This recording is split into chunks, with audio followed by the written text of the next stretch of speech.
Life में पहली बार ऐसा टाइम आया है कि किसी को भी अगर ये पूछेंगे ना भाई मूवी देख ली, सब हाँ ही बोल रहे हैं। मतलब पहली बार ऐसा एक मूवी आया है एनिमल, जिस किसी दोस्त से मैंने पूछा है ना, हर किसी ने एक ही जवाब दिया है, देख लिए। मतलब यार ये मूवी का क्या ही बोलूं मैं, ऐसा क्रेज बना है इस मूवी का। संदीप रेड्डी वांगा ने जो बोला था वो करके दिखा दिया। More because these guys are calling this film as a violent film. I want to tell them, I'll show them what violent film will be. Movie के रिव्यू के बारे में अगर हम लोग देखते हैं तो मूवी ओवरऑल बहुत अच्छी है। 3 घंटे 21 मिनट जस्टिफाइड है, आप लोग टाइम स्पेंड कर सकते हो। वेस्ट ऑफ टाइम नहीं है, वेस्ट ऑफ मनी नहीं है। मूवी देख सकते हो। फर्स्ट टाइम बॉलीवुड से कुछ अलग एक्सपीरियंस आपको मिलेगा। इससे पहले भी एक्सपीरियंस हो चुका है, तुम्बाड़ जैसी मूवीज आ चुकी है ऑलरेडी, जिसको देख के ऐसा फील नहीं होता कि हम लोग बॉलीवुड मूवी देख रहे हैं। बट हाँ, वायलेंस अगर देखने जाएंगे तो this is the best example of violence movies. Animal movie ने हर तरीके से जस्टिफिकेशन दिया है अपनी हर एक सीन को। जो जो चीजों को कबीर सिंह में एक कंट्रोवर्सी क्रिएट कर दी थी, उन चीजों को सॉल्व भी किया है संदीप रेड्डी वांगा ने। लेकिन ये मूवी हर तरीके से बेस्ट है।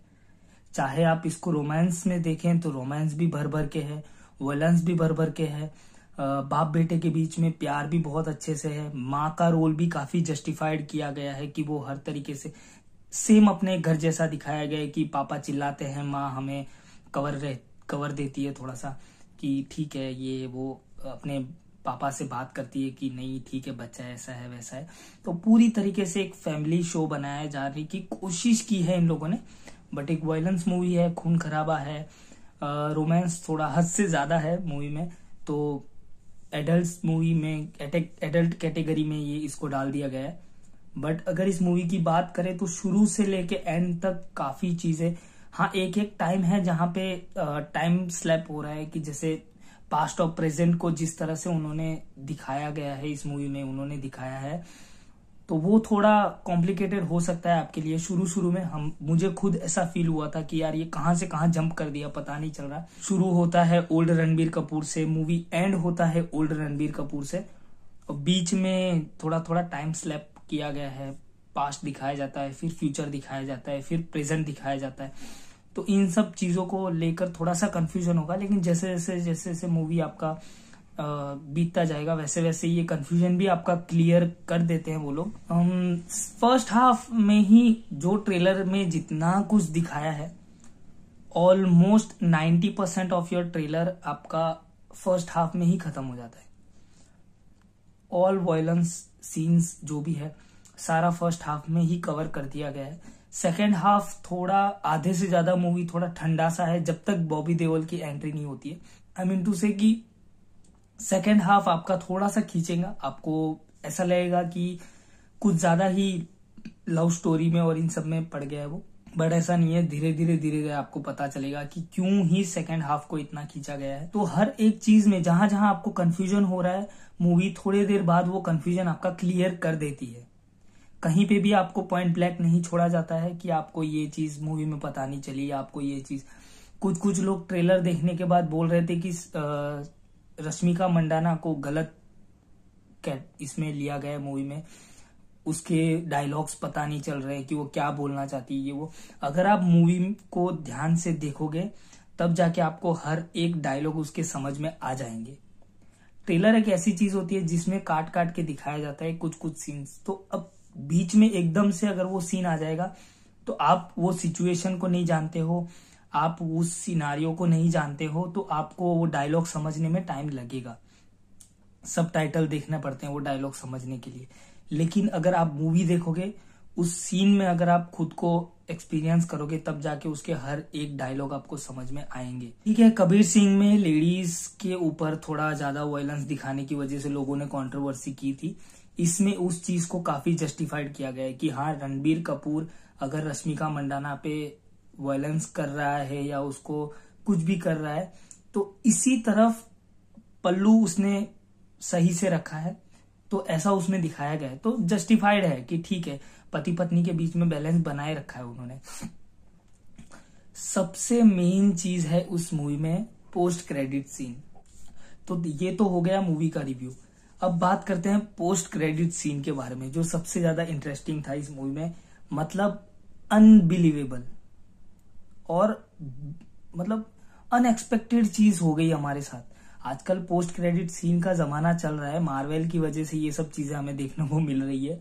ये मूवीज को, एक दो मूवीज को कनेक्ट करना और post credit scene, mid credit scene, ये सब मार्वल ने शुरू किया है। और उसके बाद ये जो पोस्ट क्रेडिट सीन इसमें जो दिखाया गया है, उसमें तृप्ति का जो कैरेक्टर है उसको उसी टाइम पे उन्होंने क्लियर कर दिया था कि तृप्ति एक जो दुश्मन की तरफ से आई हुई है, जिसको एक मकसद से यहाँ पे भेजा गया है। और वो मकसद भी वो उसी टाइम पे बता देती है कि उसका एक भाई है जिसको वो लोग बॉडी डबल बनाने वाले हैं। तो उस बॉडी डबल को पोस्ट क्रेडिट सीन में दिखाया गया है। बॉडी डबल को भी एक तरीके से, जैसे अनिल कपूर का बॉडी डबल दिखाया था, तो उन्होंने एक्चुअल अनिल कपूर को रख दिया था मूवी के अंदर। वो शुरू में हमें अनिल कपूर जैसे एक बंदा दिखाया जिसका मेकअप वेकअप किया और फिर डायरेक्ट अनिल कपूर को ही रख दिया था। इसमें भी सेम वही है, रणबीर कपूर को ही रखा है, बट इसमें बहुत से चेंजेस हुए हैं। इस बॉडी डबल को अगर आप ध्यान से देखोगे तो उसके दांत में भी चेंजेस है।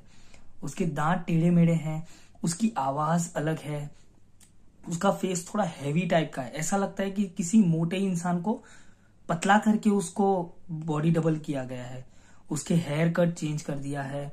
उसका बॉडी का जो बोलते हैं हम लोग, जो बाइसेप्स और ये सब जो है वो थोड़ा चेंज कर दिया इस मूवी में, ताकि हम लोगों को ये एक्चुअल में फील हो कि इसका बॉडी डबल बनाया गया है, ये आर्टिफिशियल रणबीर कपूर है। बट भाई पूरा मूवी में इतना खून नहीं दिखाया होगा जितना सिर्फ पोस्ट क्रेडिट सीन में खून दिखाया है। जिस तरीके से वो, जिस तरीके का जानवर उसमें दिखाया गया है, वो अलग ही तरीके का जानवर है। हालांकि मूवी में बॉबी देओल का जो रोल है वो टीजर और ट्रेलर जितना ही है। 3 घंटे के मूवी में 3 घंटे 21 मिनट में से 3 घंटे रणबीर कपूर को दे दिए हैं, गिन के 20 या 21 मिनट बॉबी देओल को दिए होंगे। मिड क्रेड पूरा इंटरवल के बाद, सेकेंड हाफ में भी हाफ हो जाने के बाद, तब जाके वो बॉबी देओल की एंट्री होती है और उसमें दिखाया गया है कि ऐसे ऐसे हो रहा है और उन दोनों के बीच में लड़ाई होती है। कुछ स्पॉयलर्स मैं देना नहीं चाहता, ये स्पॉइलर फ्री रिव्यूज देना चाहता हूं, तो मैं आपको ज्यादा बताऊंगा नहीं। बट पोस्ट क्रेडिट सीन में संदीप रेड्डी वांगा ने एक बहुत ही भयानक अनाउंसमेंट कर दिया है। ये था एनिमल, अब आएगा एनिमल पार्क। पार्क का मतलब क्या होता है? एक जू समझो आप। जू के अंदर ना एक जंगली जानवर नहीं होता, बहुत सारे जंगली जानवर होते हैं। तो समझ लो अभी ये एनिमल पार्क बनने वाला है। ये एनिमल था जिसके अंदर एक बंदा दिखाया है, हार्डली 2। अब होगा एनिमल पार्क, जिसके अंदर आप इमेजिन नहीं कर सकते कि कितने होने वाले हैं। अब अगर फ्यूचर के बारे में सोचा जाए तो मिथ एक ऐसा बना सकते हैं, हम एक ऐसी थियरी बना सकते हैं, जो कि मेरी थियरी बोल रही है कि अब जो ये अबराल का जो भाई है अजीज, जो बॉडी डबल बन चुका है, वो सेम वही सिचुएशन में क्रिएट होगा जो उन्होंने जो प्लानिंग किया था। ये वही सेम जाएगा वहां पे। और आई थिंक एंडिंग में हमको पता चल गया है कि अनिल कपूर अब ज्यादा टाइम बचा नहीं है उसके पास, तो ये अनिल कपूर को शायद मार सकता है। हो सकता है ऐसा कि अनिल कपूर को मार देगा। और रश्मिका मंडाना जो उसको छोड़ के चली गई है अमेरिका, तो शायद वो वहां पे भी जा सकता है उनको परेशान करने के लिए, क्योंकि रणबीर कपूर तो यहाँ पे है इंडिया में और वो है अमेरिका में, तो उनको पता नहीं होगा कि ये यहाँ पे है और ये उसका बॉडी डबल है। और वो बॉडी डबल के साथ रहेगी, उसको पता भी नहीं चलेगा और शायद उनको भी हर्ट कर सकता है। और शायद इसको ये बात पता चल जाएगी कि वो वहां पे मेरे बीवी बच्चों के साथ रह रहा है और ये सब छोड़ के सब चला जाएगा अमेरिका।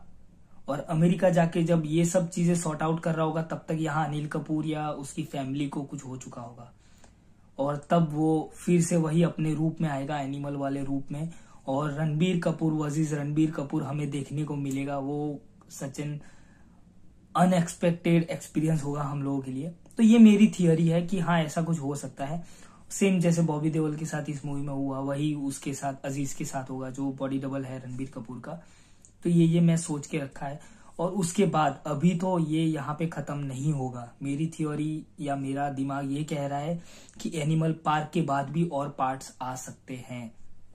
क्योंकि इस मूवी में दिखाया है कि बॉबी देओल के 8 बच्चे हैं, 8 बच्चे, उसके बाद भी 2 जुड़वा हो रहे हैं। तो ये भी हो सकता है कि 8 के बाद 10 बच्चे, 10 में से कोई एक तो हरामी निकलेगा ही निकलेगा बाय डिफॉल्ट। तो शायद वो भी बदला लेने के लिए आगे आ सकते हैं। और तृप्ति का जो रोल है वो मुझे अभी ऐसा लग रहा है, कुछ कुछ रोल्स को ना, मार्वल हो या कोई भी मूवी में कुछ कुछ रोल्स जो हमें लगते हैं कि ये बहुत छोटे रोल हैं, लेकिन नेक्स्ट मूवी में वो बहुत बड़े रोल ले लेते हैं। तो शायद हो सकता है कि सेकेंड पार्ट या आगे के पार्ट्स में तृप्ति का रोल बहुत इंपॉर्टेंट हो सकता है। क्या पता ऐसा भी हो सकता है कि रश्मिका मंडाना की मौत हो जाती है सेकेंड पार्ट में और तृप्ति का मन परिवर्तन हो जाता है, जो कि फर्स्ट पार्ट में हमने देख लिया है। सेकेंड पार्ट में क्या पता वो रश्मिका मंडाना की जगह लेके रणबीर कपूर का बैकबोन बन सकती है। बहुत सी चीजें हो सकती है जो हमने सोची नहीं थी। लेकिन एक चीज ऐसी थी, लास्ट, ये रिव्यू आज हम खत्म कर रहे हैं, लेकिन खत्म करने के पहले मैं एक लास्ट टॉपिक आपको बताना चाहता हूँ कि जो चीज मैंने ऑब्जर्व की है, जो ज्यादातर शायद किसी ने की या ना की हो। इस मूवी का टाइटल अनाउंसमेंट गोल्डन कलर से किया गया है। एनिमल जो लिखा जाता है वो गोल्डन में है। अगर गोल्डन में लिखा है और इतना खून खराबा है, तो एनिमल पार्क का जो टाइटल अनाउंसमेंट है, अगर आपने पोस्ट क्रेडिट सीन देखा होगा तो उसका टाइटल अनाउंसमेंट रेड कलर से है। तो मैं खुद नहीं सोच पा रहा हूं, मेरी जो दिमाग की जो शक्ति है वो इतनी आगे नहीं जा सकती है कि अगर गोल्डन में इतना खून खराबा हो रहा है तो रेड में क्या होगा। तो बस यार यही तक था रिव्यू आज का। बहुत टाइम बाद मैं वीडियो डाल रहा हूं क्योंकि आप लोग समझ सकते हो कि मैं एक होटलियर हूं, तो मेरे पास कम टाइम रहता है। मैं सुबह उठते ही चला जाता हूँ होटल, आते ही सो जाता हूँ। आप लोग थोड़े वेले लग रहे हो तो इसलिए ये वीडियो देखते रहते हो, बेकार वाले मेरे वीडियोस, जो कि ज्यादा मजा आता नहीं होगा आपको, बट फिर भी दोस्त हूं तो दोस्त की सेवा कर दो, थोड़ी सी मदद कर दो। आप शेयर, सब्सक्राइब और लाइक ठोकी दो यार। इतनी मेहनत कर रहा हूँ, रात के आई थिंक कितने 1 बज रहे होगा, शायद नींद नहीं आ रही थी तो सोचा चलो बना ही देते हैं। और बहुत टाइम से मैंने वीडियो नहीं डाला था तो इसलिए मैंने बना दिया, बट ठीक है। लाइक, शेयर एंड सब्सक्राइब, और आगे के वीडियोस आते रहेंगे अब रेगुलरली, क्योंकि मेरे पास थोड़ा थोड़ा टाइम हो रहा है। अभी रात को मैं सोच रहा हूँ कि रात को थोड़ा काम करूँ वीडियोस पे, तो वीडियोस आपको मिलते रहेंगे कंटिन्यूअस आज के बाद। और अगर थोड़ा गैप आ जाए तो मेरे को कोई रिमाइंडर दे देना, मेरा नंबर अगर होगा तो, या तो इंस्टा पे या फेसबुक पे आप मुझे फॉलो कर सकते हैं और वहां पे मुझे रिमाइंडर दे सकते हैं। अगर आप किसी टॉपिक पे अगर आपको वीडियो चाहिए तो बोल दीजिए। Bye bye.